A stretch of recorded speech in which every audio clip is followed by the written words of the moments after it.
as well. You might even get some laughs. You never know. I fucking love that. It's now recorded. Yeah, It's that's quite that. freaky, isn't it? I get it in Italian. That's the one. It's only just started doing that as well. Yeah, Yeah, it's a new thing. It's quite sexy, isn't it? It's a bit like on the it's not. underground. You get the sexy Terrifying. voice in it. Like, yeah, please evacuate. I think that's it. Farida's changed her name to #1 fan, but she must be talking about Rachael. Well, she's referring to me, obviously. She's referring to Rachael, I think. Well, she probably is my #1 fan because she's one in a field of one. So, you know, depending on, think positive, you know. That's 3 more than I normally get. It's like when I tell my son he's my favourite son and he says to me, Dad, you've got one son. It's a kind of Bob Monkhouse line, isn't it? I was an only son and still my parents' favourite or something. Yeah. Okay. I can't remember who it is, but someone says I had an imaginary friend and my parents liked him more. No, there was one guy and he said that when I was at school, I had an imaginary friend. And when all the kids went away, my imaginary friend went with them, the bastard. Oh. Okay. All right. Monkhouse. I don't know if All right. We're live and we have been for the last 30 seconds. I am technically live, not dead. This is as alive as I can possibly get. I'm making a huge effort just for you. I hope you appreciate it. Good evening, ladies and gentlemen. How you doing? Hey. Yeah, that's the energy we've got to maintain. Good. Yeah, I'm very excited today, as you can see. This is my excited face, really. This is as excited as I can possibly get. This is me having an orgasm. Yeah. So I'm joking. That was my wife having an orgasm. So we have got a fantastic show lined up for you tonight. This show is so good that I'm going to shut the fuck up. That's probably why it's going to be good, because I'm not going to go on and on and on as I usually do. I just want to say we're going to do all the wonderful sketches that I've written. Then we're going to do all the crap as well. We've got some wonderful comedians lined up and me. So we are just going to jump into the first sketch. This is a sketch called Decent Proposal, and it is set in an elegant living room, right? Think about this room here, and then think about something completely different, and you might be there. And it features the lovely Lawrence and Cynthia. So here we go. Oh, Cynthia. Oh, golly gosh. What is it, Lawrence? I feel so frightfully nervous. I've never done this sort of thing before, but my God, here goes. Cynthia, will you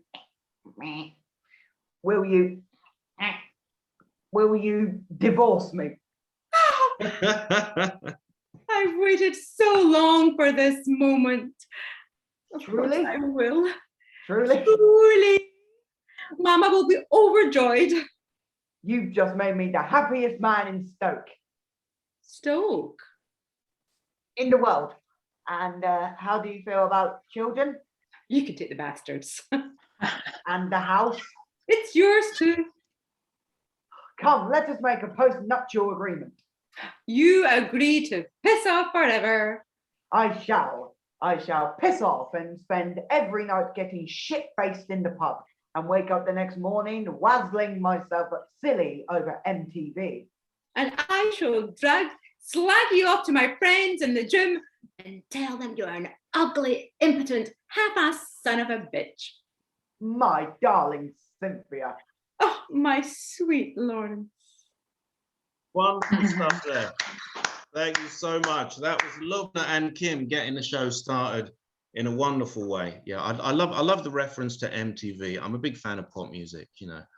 In fact, I said to Paul McCartney, my good friend Paul McCartney, I said, who has the biggest penis in Southeast England? He said, your mother should know. I said to Tracy Chapman, what's the difference between teenage boys and words? She said, words don't come easily. Yeah.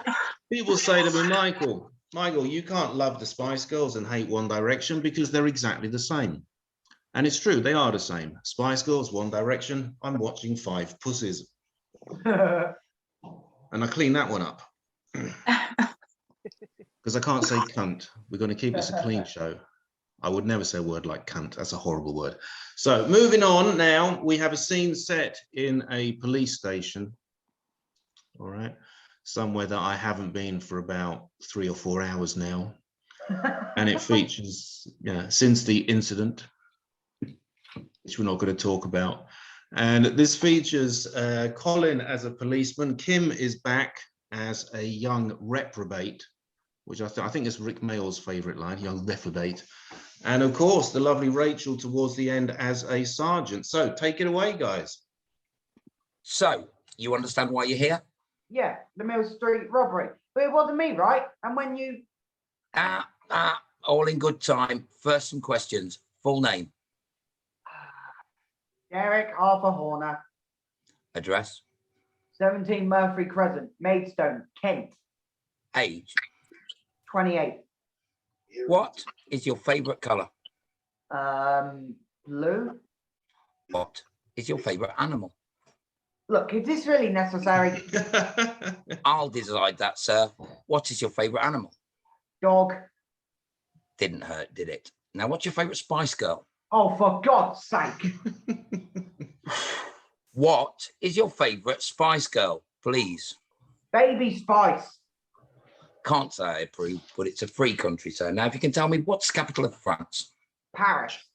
When was the Battle of Hastings? 1066. What's the chemical formula for water? Pass. H2O. Damn. Okay, next round. Who wrote The Great Gatsby? Oh, I know this one. Hemingway. No, Fitzgerald. Who is the current US president? Duh, Joe Biden. I'm enjoying this. Me too. What was the Beatles' first #1? Love Me Do. I'm afraid not. It was Please Please Me. I think you'll find it was Love Me Do. I think you'll find that's a common mistake. Love Me Do was the Fab Four's first 45. Please Please Me Pete in for the Primers, making Love Me Do the only star and stall fall until Strawberry Fields Forever, which is ironic as Fields is now considered the landmark hallmark and bleeding good. You're right. What am I like, eh? Well, bonus round. Got an opportunity to make amends. Who wrote Of Arms and the Man I Sing? Virgil. Afraid not. It was Milton. Virgil's exact words were "Arma virumque canto." When I quote, what I quoted was Milton's official translation. Ha! Virgil may have been a genius, but I hardly think he'd be inscribing English several centuries before its very conception. You fiend. Them's the rules. Now, could you name a poisonous snake? Aha! Now that's another trick question. None are poisonous, but many are venomous. You see, poisonous means that digestion, inhalation, or bodily absorption of any ilk proves fatal, whereas venomous refers to the act of... Oh my God, Wilkins, not again. Next time you'll be up for wasting police time. Yes, Sarge. Sorry, Sarge. Sorry about that, sir. Name? Derek Arthur Horner. That's not what it says on the card. Wonderful stuff there. Thank you so much. Thank you. I love that sketch. Yeah, I love the Beatles thing because I'm a big fan of the Beatles. You know, I think the Beatles are almost as good as the Spice Girls. I do, which is a hell of a comment coming from me. And I remember a couple of years ago where I live in Rome, Ringo Starr, from the Beatles. Ringo Starr did a concert here in Rome, and I kind of wanted to go because it's a Beatle.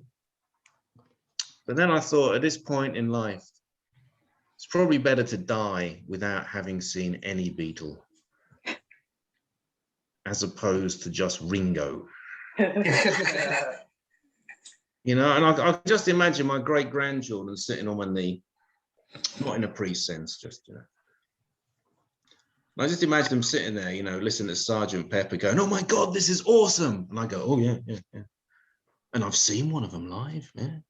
Oh my God, you've seen a Beatle live? Which one?" Well, yeah. Doesn't really matter which one, does it? It's the principle of the thing that counts. Oh, for fuck's sake, Grandad, get out of here. He doesn't fucking count, Thomas the fucking Tank Engine, my God. That's a big step forward in your career, isn't it? You go from Sergeant Pepper to Thomas the Tank Engine. I mean, for Christ's sake. Anyway, we've got to move on now with a sketch that I'm very proud of the sketch because it reveals some of the secret mechanisms behind radio. And this sketch is called Sound Defects, and it features Rachael interviewing Colin. So here we go. Mute. Sorry. That was part of the wonders of radio that you can see. Because if you mute yourself on radio. Because my son was making a load of noise, so I had to quickly mute. Mm-hmm. Good evening and welcome to SFX, the show with lots of fans unable to distinguish F from E. My guest tonight is Nicholas Ferry, the sound effects boffin behind Radio 4's best broadcasts and The Archers. Hello, Nicholas. Good evening. Our first question. How would you create the sound of a cat falling off a table? You see, that's a most complex technical process. First, one needs to find a cat, borrow one, steal one, in an emergency, even purchase a feline from somewhere, then place it carefully upon a table and hoof it off. It plummets to the floor and thuds, creating the sound that one requires. Right. I thought you'd just drop a sheaf of papers or something. It's simply not the same, old bean, not the same at all. Okay, next. What about a horse trotting along a street?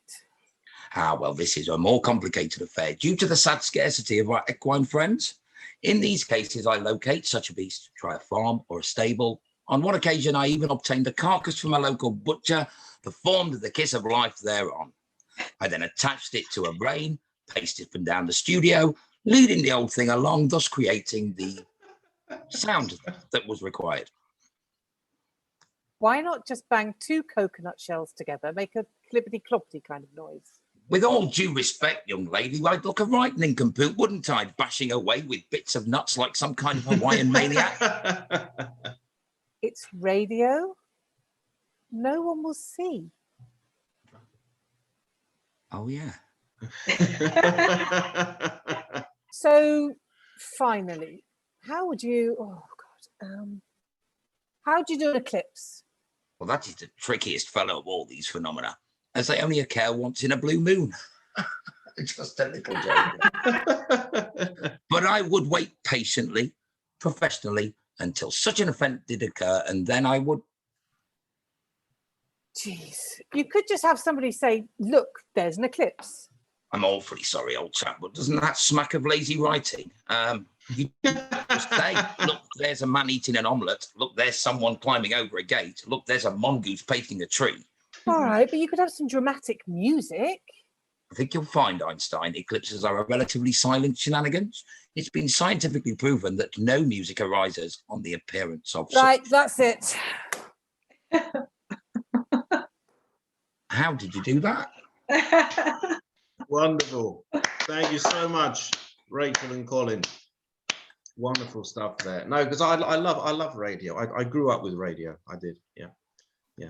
Physically, not mentally. I never actually grew up mentally. Mm-hmm. It's like when people say Peter Pan, the man who never grew up. I'm like, yeah, it's a man, for fuck's sake. How many men do grow up? I don't know. But I love it, with radio, with the Hitchhiker's Guide to the Galaxy, and people love to point out the discrepancies between the different versions of the Hitchhiker's Guide to the Galaxy. And I'm like, well, yeah, it's not like you've ruined the magic. It's not like I believed it was real before that, It's like, oh, I thought it actually happened. Now you've destroyed it. How could you? So that is not a problem we're going to have with the next sketch. And that was possibly the worst ever link, but I'm just going with it. This is a sketch. I'd like you to cast your minds back to the wild, wild West. Right? Well, I don't mean Wild Spice, which was a Scary Spice. I mean little Spice Girls reference there. Yeah, because you see, I have to do this entire show without mentioning any Spice Girl. Scary. Scary. Yeah. So let's get this posh baby on the road. Let's cast our minds back to the wild, scary West, and that wonderful scene where the hero is actually dying. Here we go. They got me. Old Redskins got me, son.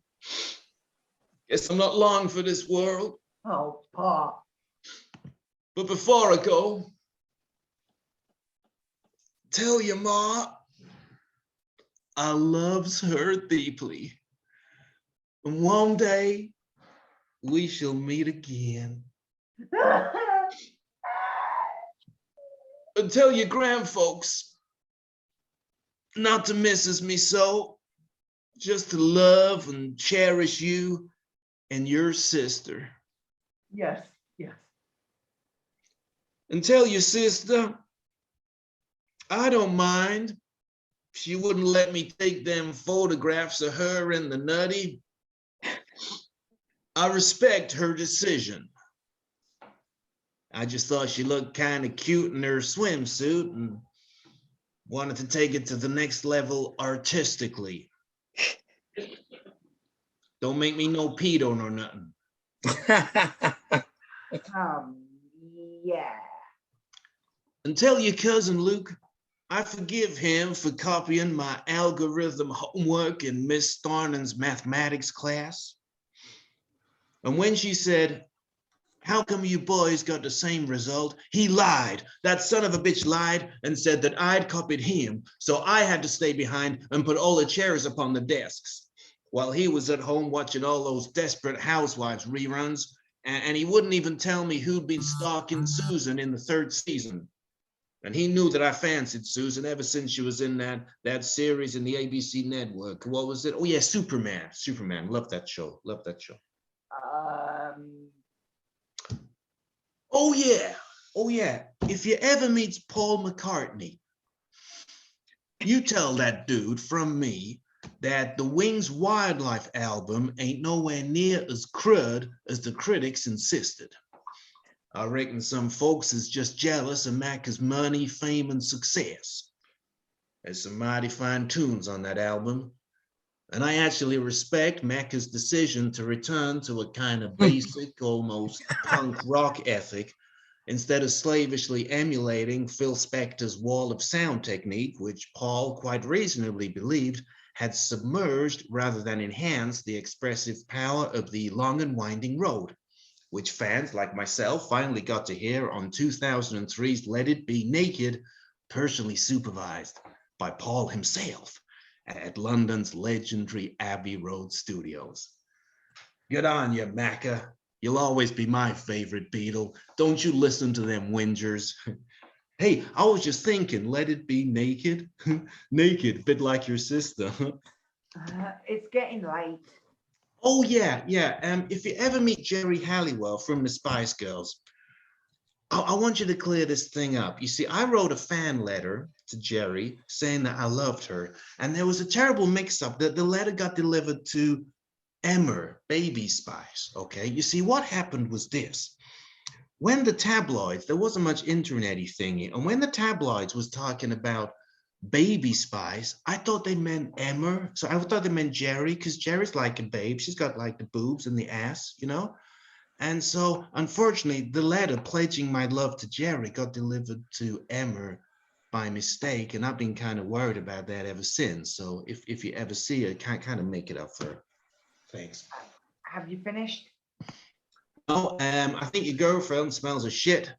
I should have won that game of Who Wants to Be a Millionaire, but you was cheating. Oh, and I'm double-jointed. Look at this. It's awesome. Oh, shut up. Well, thank God that's over, and I can die in peace. Hurry up, Dad. A true story there. Absolutely true. You didn't get that. You didn't get that on those wonderful John Wayne shows, did you know? No. So now you know. We're going to stay with a literary theme now. And we're going to move to the legendary detective Sherlock Holmes. That's right. Big fan of Sherlock Holmes, yeah. And anybody here read any Sherlock Holmes? That's the level of energy I would expect from people who still read Sherlock Holmes. It's fucking boring. Let's be honest, you know, because I've been reading a lot, actually. I've been reading Samuel Beckett, Happy Days. You read that? Yeah, I think it's shit. I do. Can someone tell me what page the Fonzie comes in? Because it's really not very funny so far. So we're going to move on now. This features Kym as Dr. Watson, the legendary sidekick of the Legendaria Colin as Sherlock Holmes, the man himself. Oh, golly gosh, Holmes. I always get so bally excited when I see you. What outrageous antics shall we get up to this time? Oh, Watson, do piss off. You're fired. I'm sorry? You heard. We've got a new series. They don't want you. I don't want you. Just sod off. You're not serious, surely. Of course I'm serious. I'm Sherlock Holmes. I'm hardly noted for my wacky, crazy, knockabout sense of humour, am I? Move over, Mr. Bean. Put that custard pie away. Stan Laurel. Get your pants back on, Benny Hill. Here's Sherlock. You'll piss yourself for a week. Now sling her up, mate. I'm busy. But after all we've been through. After all we've been through, Watson, the horror of the deadly manhunter. I single-handedly unmasked a murderer, risked my life and limb in deadly combat while you bravely opened the door for me. The mystery of the horrendous werewolf, where I uncovered his whereabouts and suffered that awful pong until he returned. Mercilessly dismantled him single-handedly. And what did you do? You said, "Jolly good show, Holmes." The curse of the infested kebab, where I persisted in tracking down the fast food villain, burning his entire late-night joint to the ground while you wiped my bottom. Well, quite frankly, Watson, I can wipe my own bottom, so bugger off. I don't understand. Of course you don't understand. You're Dr. Watson. You're thicker than a Pussycat Dolls fan at a feminist convention. Why do you think we're getting rid of you? I mean, it's so bleeding British, isn't it? The Americans have stars like Iron Man, Superman, Spider-Man, and we've got you. Yes, Holmes, no Holmes, 3-bag full Holmes. I go, Watson, you're a twat. You go, thank you, Holmes. You ain't got a frigging clue, mate. That's right, Holmes. And you're not even embarrassed about it. You publish it, for Christ's sake. The day Sherlock Holmes called me a tart. The man's a genius. You know, with my amazing brain, I can't believe it never occurred to me to get rid of you quicker. But who could ever replace me? After a short discussion with the TV company, we reckon Cheryl Cole. Is she the lady who sung All I Want to Do Is Have Some Fun? Do you see what I mean? We're getting a new series. We're trying to attract a younger generation. Imagine some frustrated, semi-pubescent acne freak at home, more seed in his pants than a budgie protection brigade. Does he want to see a well-fit sex bomb, Cheryl, singing "We Gotta Fight, Fight, Fight for Your Love"? Or some never really has been with a pipe that went out of fashion the day before he bought it, a haircut that makes Belson look like Stringfellows, and a suit that's tighter than Sarah Ferguson? Perhaps you're right. Of course I'm right. I'm Sherlock Holmes. Then goodbye, Holmes. See you, mate. You're special. I know. Yes, you know all. You're Sherlock Holmes. Watson? Yes, sir? Only joking. Oh, you fiend, Holmes. How could you? Well, it's a new series. We're trying to lighten things up a bit. I had to go in there, though, didn't I? You certainly did, Holmes. Now, off you go. Do my shopping. Sort the files out. No messing it up, mind you. Otherwise, I'll set the hounds of the Baskervilles on you again. Basically, if you could just debase yourself like a doormat for my gargantuan brain, then we'll all be happy. Right away, Holmes. Elementary, huh? Holmes, I love you. What a tosser. Wonderful stuff there. Thank you so much, Colin and Kym. Yeah, no, because I have been reading recently, because I live in Italy, and I now consider myself Italian, because 22 years ago I bought The Divine Comedy. Have you read The Divine Comedy? Again, that's the level of energy normally gets. Yeah, The Divine Comedy. It's not very funny. It's really not very funny, you know. But seriously, I consider myself Italian because 22 years ago, I bought a beautiful bound copy of The Divine Comedy, and I put it proudly on my bookshelf. And every day for the last 22 years, I've gone nowhere near the fucker, which makes me Italian. So moving on now, we've got a lovely sketch. We're going to bring back Lubna, and she's going to have a very interesting chat with her friend Rachel about where she's going to go on holiday. So here we go. I can never remember those islands I visited. Seychelles. Shells. I can never remember those islands I visited. Cocos. I'm not hungry. Algiers. Busy? That's not very nice. Cook. I told you I'm no hungry. Maldives. Does he? Better than Jeering. Bearing. Skinny dipping. Oh, still better than Jeering. Prince Edward. I keep telling you, hon, I'm no hungry. Oh Maybe it was man. a country. Oh man. No, not there. Turkey. I keep telling you. Hungary. For the last time. Congo. No, you can't. Stay. Muscat. You mustn't stay. Guinea. No, for free. Seoul. I prefer rock. India. No, rockier, please. Lisbon. Lisbon to rock, yeah. Baghdad. Don't need one, son. New Guinea. No, still free. Siberia. Then he should drink less. Cola. No, beer, duh. Iran. Good, he might work off his gut. Iraq. His brains. Me too. Azores. Hey, did they see me? Madeira. Is she? Why? Czechia. Why can't you? Czechoslovakia. Check her what? Russia. Why can't you? Alaska. I fucking hate that joke. Okay, Jamaica. That was it.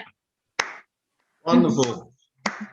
Oh, thank you so much, Lubna and Rachel. I actually get tired with that sketch because I'm kind of like three jokes behind, and I fucking wrote it as well, which is how you know. So, no, I love that stuff. That was great. So we're gonna move back now.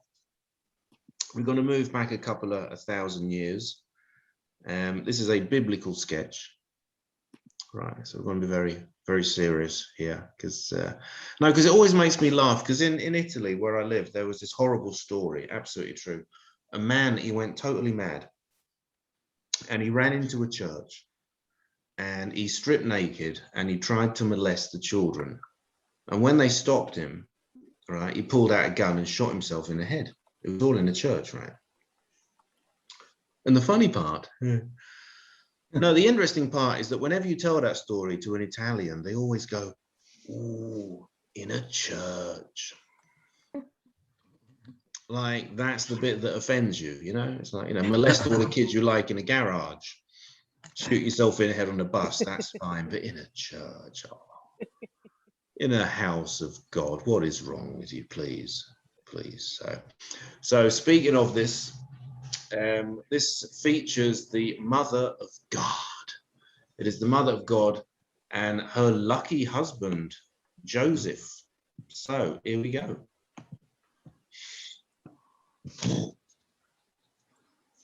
Right, you horny little temptress, you.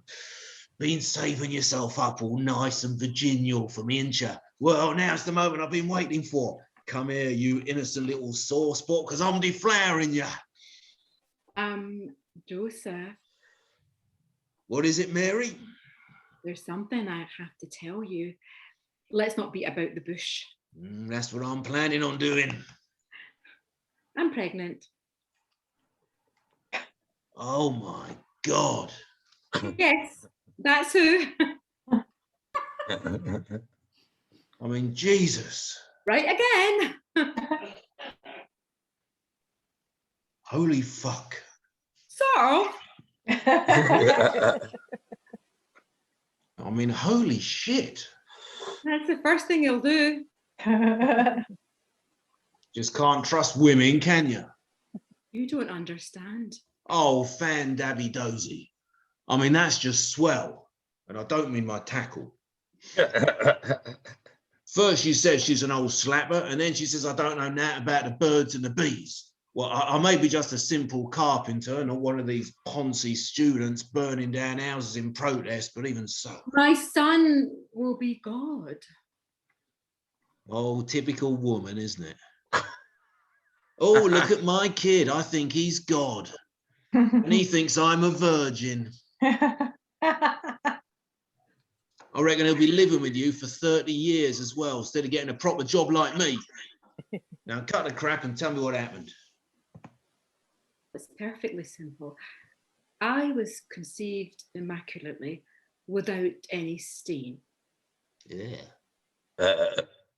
True to one of the 4 dogmas in Roman Catholic Mariology, preserved by God from original sin and filled with the sanctifying grace, normally coming with baptism after birth, not to be confused with the incarnation of my son, Jesus Christ, whose birth is celebrated as the Annunciation. From early Catholic history, the belief shall be implicit in writings of the Church Fathers, yea, celebrated for centuries on the 8th of December until the 28th of February, 1476, when Pope Sixtus IV extends it to the entire Latin Church without defining it as dogma, thus leaving Roman Catholics free from charges of heresy, should they choose not to subscribe to. Yeah, all right. Listen, I've heard some excuses in my time, but that's just nuts. And I still don't mean my tackle. I'm off for a beer and a fag and a couple of prozzies. Proper slags, not weirdos like you. Man, you just can't tell them anything these days. A true story. Story there. Thank you so much. Wonderful work from Lubna there. And some dickhead called Michael. Enough of him. Yeah. So here we go. Yeah. So it's oh, that's nice. Got a little dog there. That's nice. What do you call a singer with 4 dogs? Sporty. Thank you very much. Thank you very much. I got one in. So yeah. So here we go. Here's my biblical joke. They've taken the book of Ruth out of the Bible. It's ruthless. Oh. They've taken thank you out of French.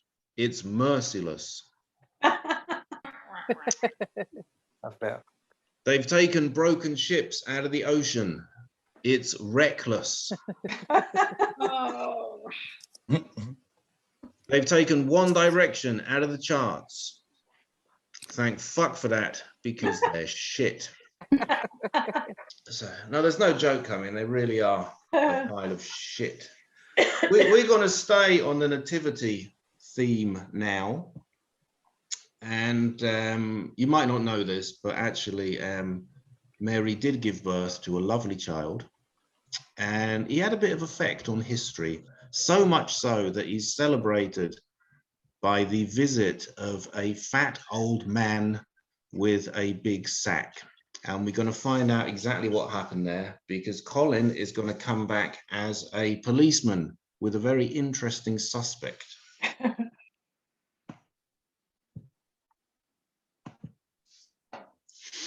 So is this Santa being interrogated in a police station? Not at all, sir. It's a clumsy setup for a sketch. Ho, ho, ho.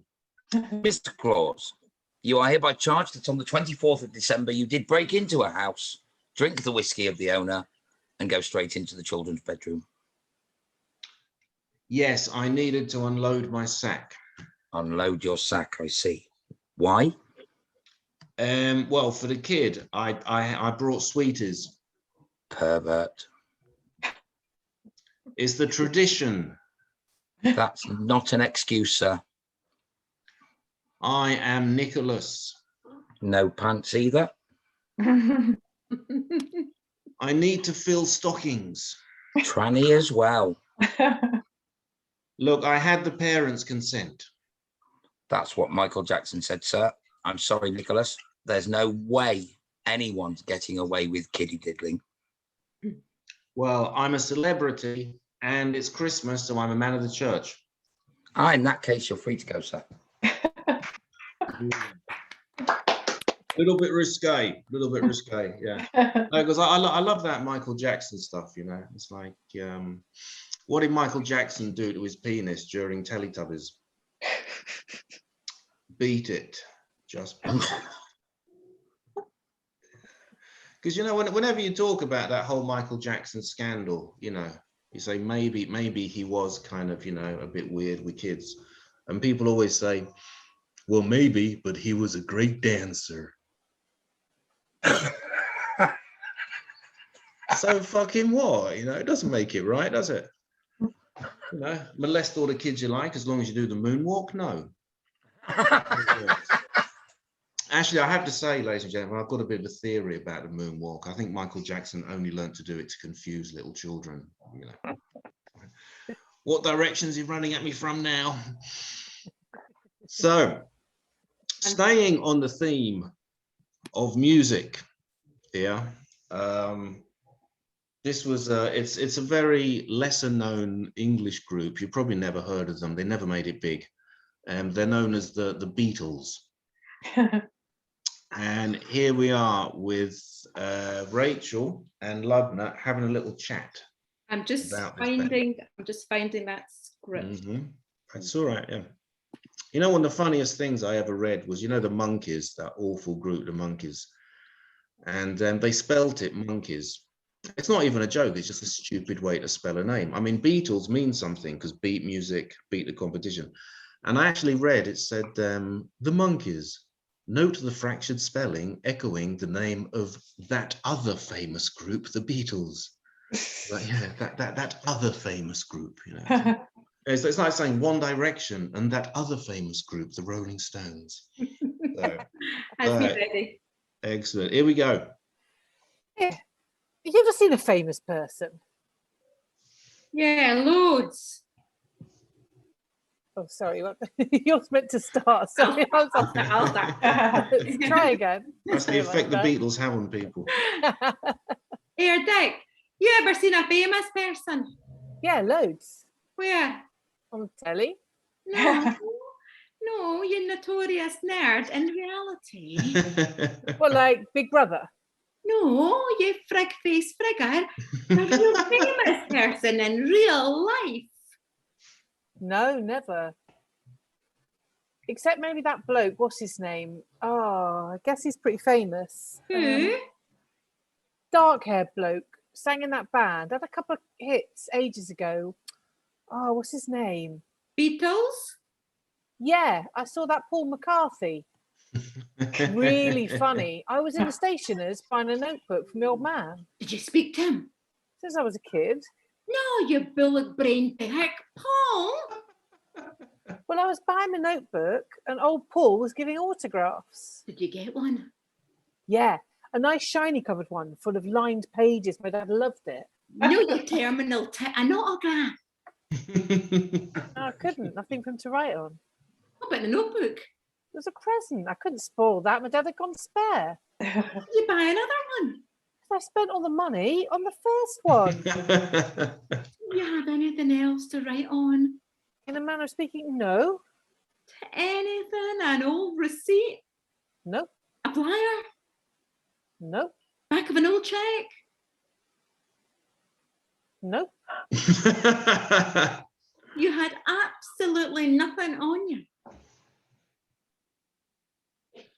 Except that Beatles album, I suppose. But I didn't want to spoil that either. Why the fucking fuck not? It was another present from the old man. God, he loved the Beatles. Thank you so much. Thank you, Lubna and Rachael. Yeah. Speaking of legendary British groups, I read on Wikipedia, so that must be true. You know, it's always the acid test for me, is it on Wikipedia? There was going to be a concert with Paul McCartney, you know, Paul McCartney and Jerry Halliwell. You know, even I had to laugh at that. You know, member of the greatest, most important band in British history, next to Paul McCartney. I mean, fuck off. It's never going to work, is it? Yeah. Do you know? I thought I could overcome my Beatles obsession. I should have known better. Wonderful. Oh my God, you shaved yourself. Mhm. You shaved. Have I? Where? He went to the groomers. All right, thank you. Yeah. Do you know there was a Oh my competition? God, you went to the groomers. You have no long locks. Thank you. Thank you. That's right. Yeah, this is the strangest Zoom bomber we've ever had. Somebody making jokes about, yeah. Because did you know they no, had no, it's Hmm? great. We've just never seen you like it. You've never seen me at all. I don't know who the fuck you are. so. But this is a hell of a way to meet, isn't it? Hmm? Without hair. I checked actually. No, I am without hair. Yeah. So. Yeah. Did you know they had a There's competition? laughing too. Good. They had a competition to find the world's most hirsute pubis. I won that by a hair. Oh. Word nearly got out on how to make women more attractive to priests. It was a close shave. I'm going to stop this before it gets rude. And we're going to move on with my tribute to that other famous British pop group. And this is set in a psychiatrist. Speaking of people who need psychiatric help, here we are. Oh.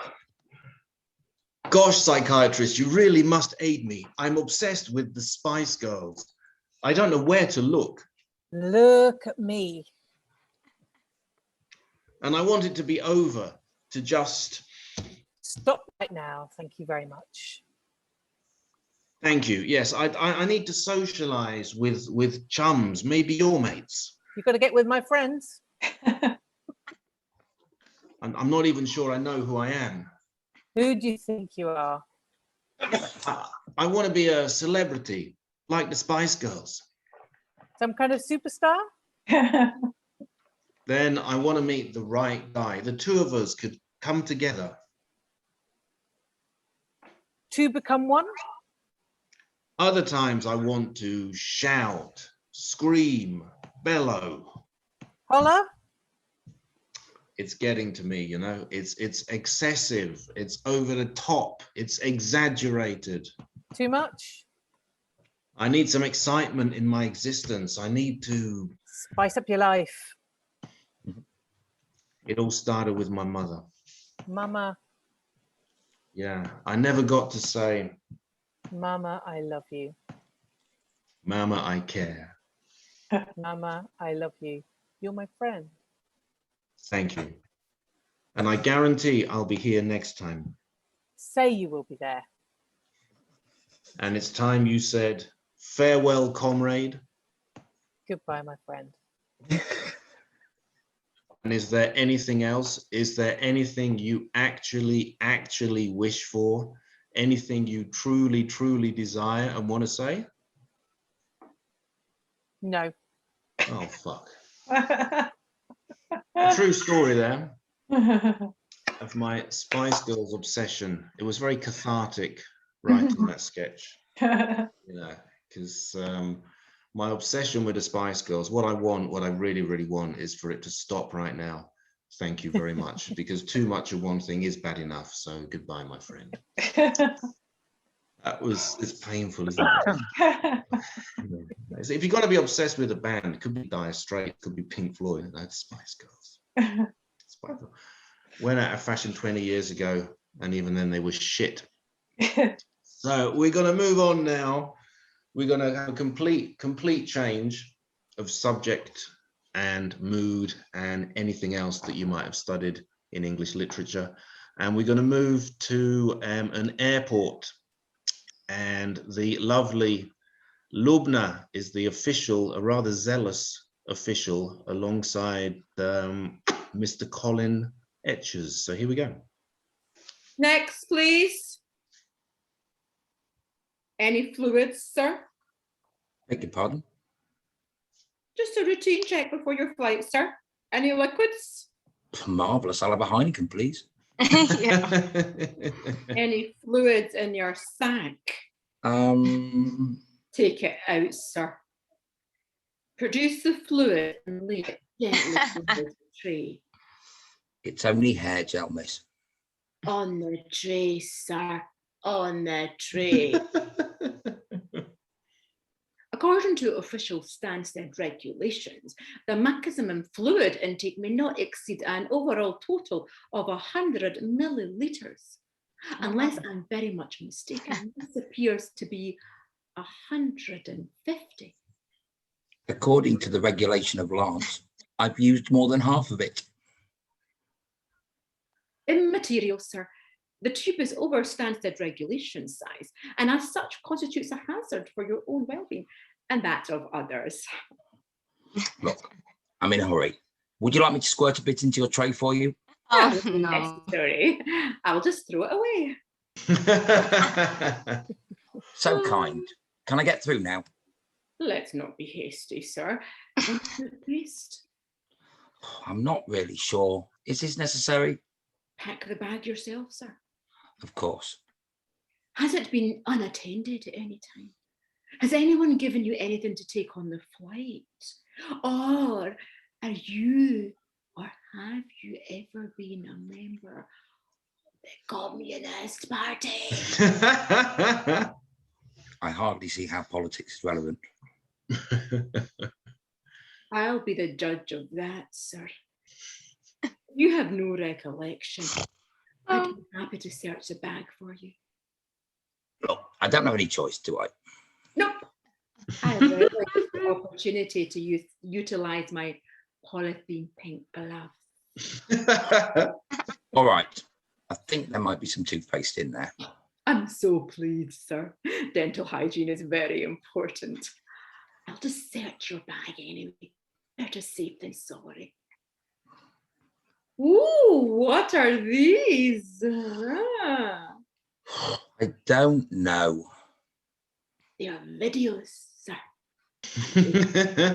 Are they pornographic? Of course not. Oh, shame. I could have confiscated them. Have you weighed these recently?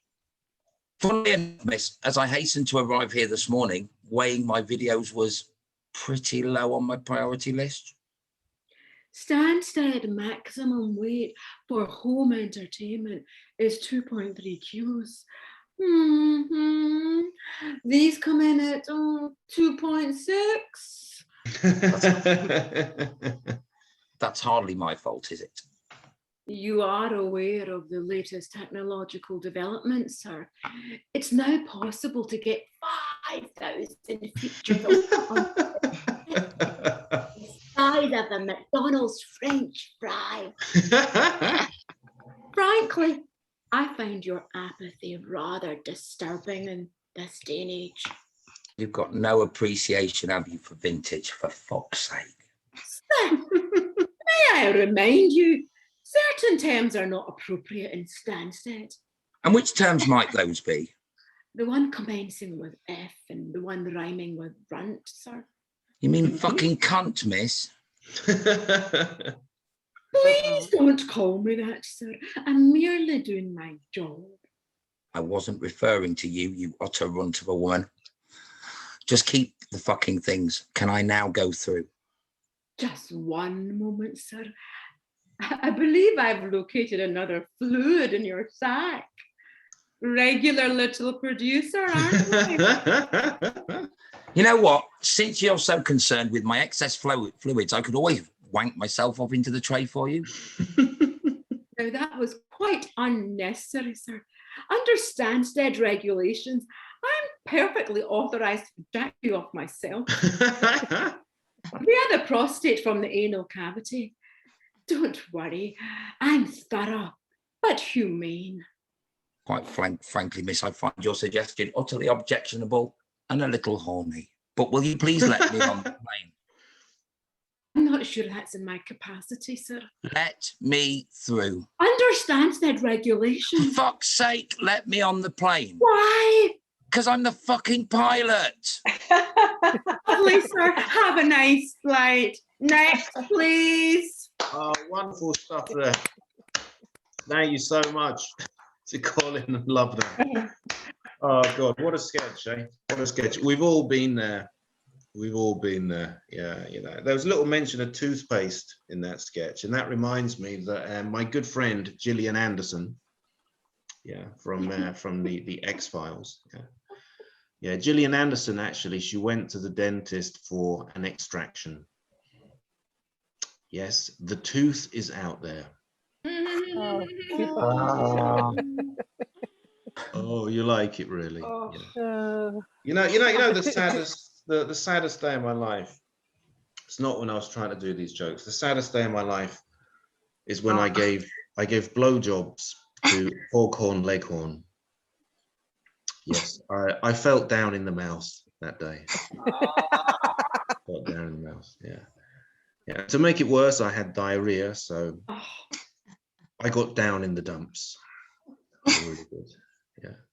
Because speaking of which, I actually offered my good friend Jeff Lynne from the Electric Light Orchestra. I actually offered him my collection of feathers, but he didn't want it. He said, "Don't bring me down." I have 7 hours of these, but I'm going to spare you that joy. And we're going to bring all the wonderful actors together. That means all the actors except me, all the wonderful actors. We are going to have Kym and Rachael coming back. Kym is going to be a little bit like Lawrence from the first sketch. Rachael is going to be a little bit like Cynthia from the first sketch, now Arabella. Colin is back as the policeman, and the wonderful Lubna is back as the legendary Miss Marple. And here she is right at the end when it's that wonderful moment where everything is going to be made crystal clear. So here we go. Gosh, Miss Marple, we're all jolly keen to discover the true identity of the bally blackguard who murdered poor Charles. Calm yourself, Lawrence. All shall be revealed. For truly, you each had a motive. For you, Lawrence, he was a fellow standing between your good self and an inheritance. Were he to die, Daddy's millions would enter directly into your Griffin Savers account. Alas, yes. For you, Arabella, he was a temptation. Were he to disappear, no one could seduce your innocent heart from Lawrence, the man you truly love. alack, yes. For you, Constable Mold, he was a black man. Less of them. Right you are, miss. So now I shall disclose the true assassin. It was me. You? You, Miss Marple. By My God. God. I I mean, well, well, Oh. crikey. Of course it was me, you silly sods. It always is. I mean, how blooming stupid can you get? Did it never really occur to you? The average bod goes through life 80 years without so much as a whiff of murder. And the minute yours truly pops up, everyone's dying like Jim Davidson and Amnesty International benefit. They murdered the vicarage. They didn't murder people at frickin' vicarages. They're too busy sipping their cups of herbal tea and reaping the holy psalter and allocating funds raised from Miss Braithwaite's parish fete. The mysterious affair at Styles. Well, it ain't that bleeding mysterious, is it? Cute little village, nothing's happening since the dawn of time, and there's little old me, and suddenly guys are dying like Jim Davidson at that thing I mentioned just before. Do you remember Death in the Clouds? I mean, geez, come on, guys. September the 11th, the biggest terrorist paranoia in history. And thick as shit, Walter Fotheringay just manages to sneak out a fucking meat cleaver the size of Bristol into that. I mean, I ask you, it was me, you bunch of colostomy bags. Me. And you gotta hand it to me. I'm just a right little clever clogs when it comes to pinning the blame on others. I'm terribly sorry, everyone. Clearly, Miss Marple's japing. Shut your face, Lawrence. Christ, there's always one of you and Masha, wasn't there? Ooh, lovey, I was nowhere near the tragedy occurred. I was reciting Shakespeare at the Old Vic. Hey, BBC One's Miss Marple show no good enough for you? Oh, fuck off and kiss the bastard bard where the sun don't shine, you poncy poofter woofter gaylord. Miss Marple, really? Some stuck up snobby little tart like you two, isn't there? If I pass my set 11 plus, Mummy and Daddy will buy me a horse. Well, you can take your bloody 11 plus certificate, roll it up nice and tight and shove it up your aristocratic anus. Now, Miss Marple, this really is going too far. Oh, yeah. And there is always you too. Christ, patronising PC Plod doffs his helmet to the regular citizen in the humble recognition that she too might have an ounce of brain in her stupid proletarian fonts. Try that one in Brixton, mate, eh? Why aren't you out with your chums intimidating foreigners and selling drugs to minors and raping old women? Never saw that in Dix and the Green, did you?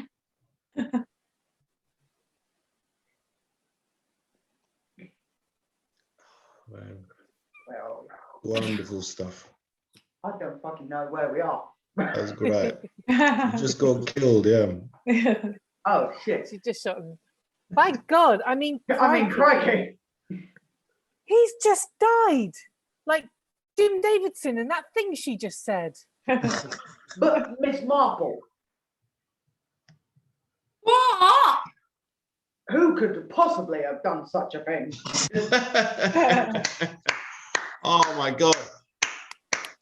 Oh, that was so awesome. I love that. Thank you so much. That was in the words of Sylvia Plath, totally fucking awesome.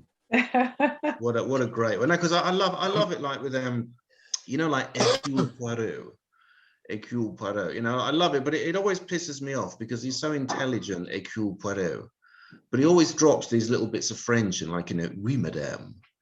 And like, you know, if you're intelligent enough to speak fantastic English and work out the crime, I think you know how to say oui madame in English. It's not that difficult. Do you know what I mean?